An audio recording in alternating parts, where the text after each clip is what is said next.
It is an honor to me and to PCON 2022 to call onto the stage businessman, philanthropist, activist, visionary, and many more names that just don't come to mind. Businessman John Catsimatitis to give a keynote speech. John is one of the most popular names in the New York business arena, activism arena, communal arena, a member of many distinguished boards. And if we can applaud him as he walks on stage, I'll appreciate it. Atazoi, atazoi.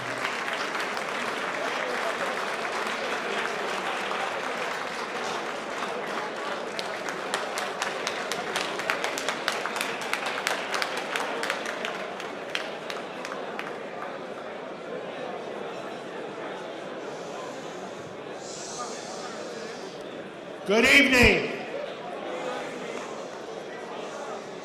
Where do we all begin?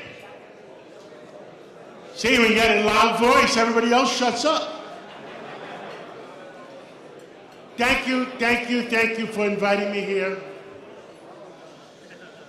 I've always, I'm writing a book. And my book is, I had about 12 mentors in my life. And would you believe, and it's true, and the book will be out in February, 10 of those 12 of my mentors were Jewish.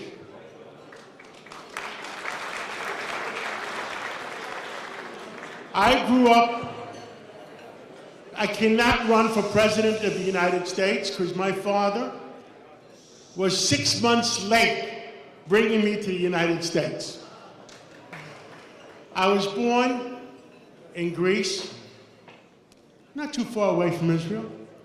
I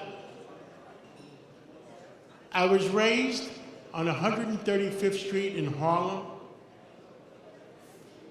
So I know what it is to work hard. And I gotta remind you something. When my two grandfathers came to America in 1913, looking for the streets paved with gold. Took me 100 years to find it.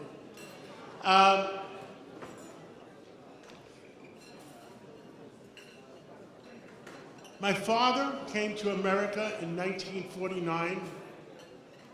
I was 6 months old. And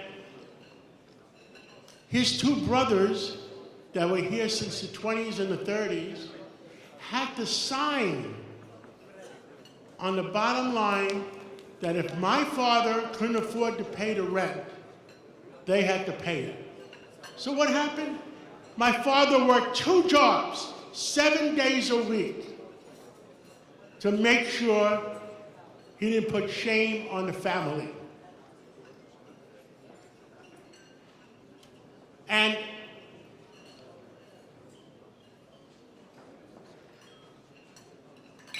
I love New York. New York has been great to my family, to my children.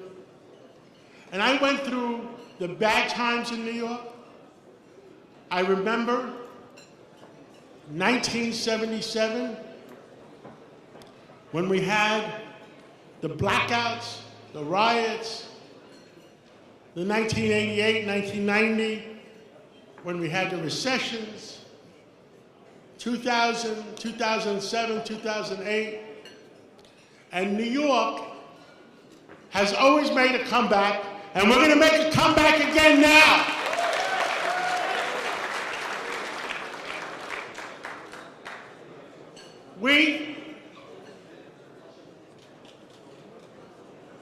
I've invested a lot of money in real estate. I started in the supermarket business when I was going to NYU, Uptown campus, when there was an Uptown campus. I started in the food business, but that taught me I have to also be in the real estate business. And we started buying real estate back when the whole world in New York was selling Guess what? I was stupid enough to be buying. 1977. And I took a few dollars, put it into the real estate business. 3 years later, before I blinked my eyes, it was worth a big one.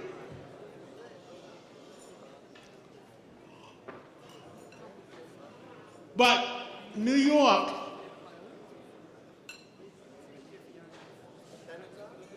we have to tell our city council, we have to tell our state senators, we have to tell our state assembly people that New Yorkers deserve to be safe.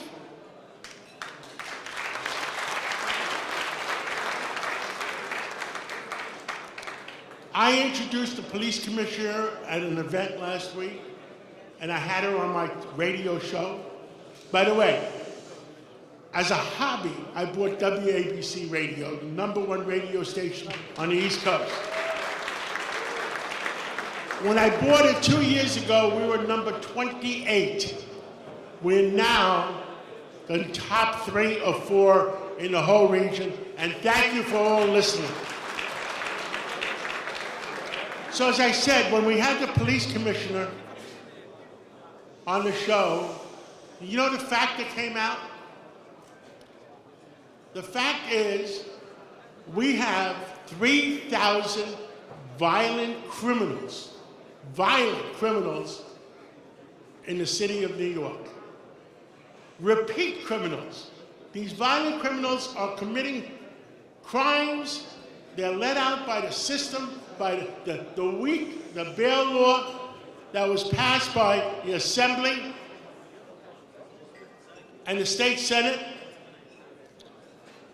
So you know what I tell our state senators and our state assembly people? For whom do the bells toll? Do 8.5 million people in New York deserve to be safe?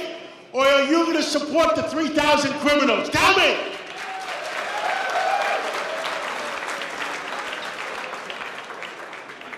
You know, those 3,000 criminals that commit violent crimes over and over and over again don't have the right to live among civilized people. Enough is enough.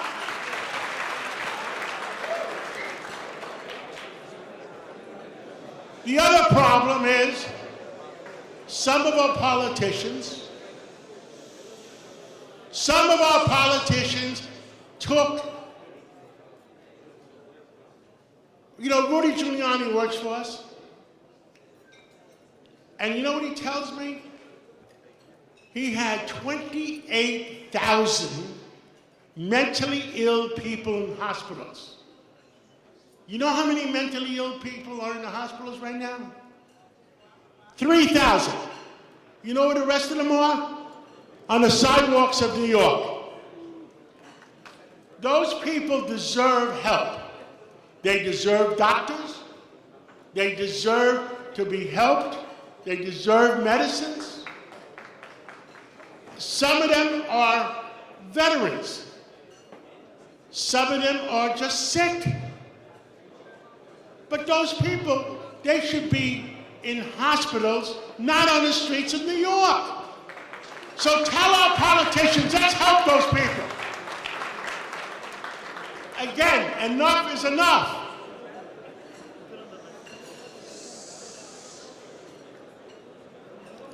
I may sound angry, and I have a clip that I play. You know, we're on every day, no matter how hard I work, Monday through Friday, till 5 o'clock, running 10 different companies.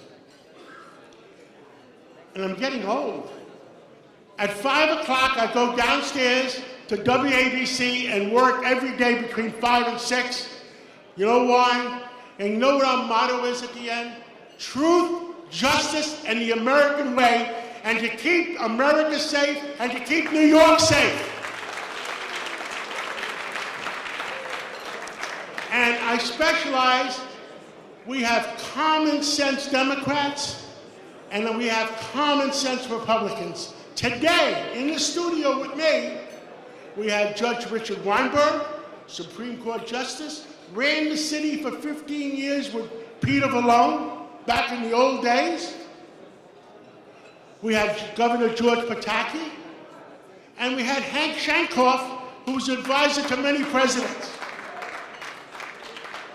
And that's what we do every day, is tell the truth. Truth, justice, and the American way, because that's what the people of New York deserve, and this is what the people of New York want. I've been supporting Mayor Eric Adams since the beginning, because I believe the mayor wants safe streets, and he believes that the people of New York deserve to be safe. So we all have to gather together, and who's stopping him? Well, somebody better tell Hasty in the Assembly, somebody better tell Cousins in the State Senate, the people, you know the tape I play every day?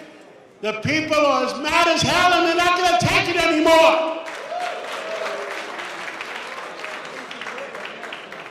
But that's what you got to tell them. And you got to tell that to every Assembly person. And you got to tell that to every state senator. Because September and October, we are going to yell out there, and we want New York to be safe, and we want every New Yorker to be safe. And you know why? I wouldn't let my kids in the subway system. Everybody says subways are safe. You know what else we put on, the other clip we put on? They're full of crap. New York is not safe enough. It's got to be safer for our families. Well, I see that. I'm down to 3 seconds. There's a ticker here. Before the umbrella comes out, I'm going to stop talking. And if I have time for any questions, I will welcome any questions you want. But if you're bored with me, I'll get off the stage too. I have a question. You said that you invested in real estate, and poof, 3 years later, it was amazing. Can you tell people in 90 seconds what it means to sit with an investment, especially those who like stocks, for a few years to give a chance for it to rise and be a success? Well, in 1977, when the war was coming to an end, I took $5 million from the supermarket business, put it into the real estate business, and we bought all kinds of stuff. And when we woke up 5 years later, in 1981, 82, guess what? It was worth $100 million. That was my first $100 million.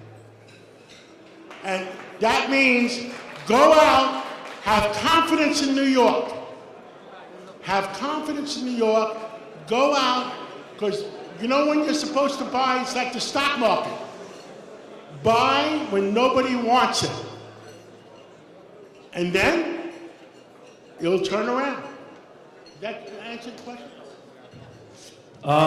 Throughout the day, people around there know me as a commentator. So if I want to apply to be a talk show host on 77, what am I supposed to do?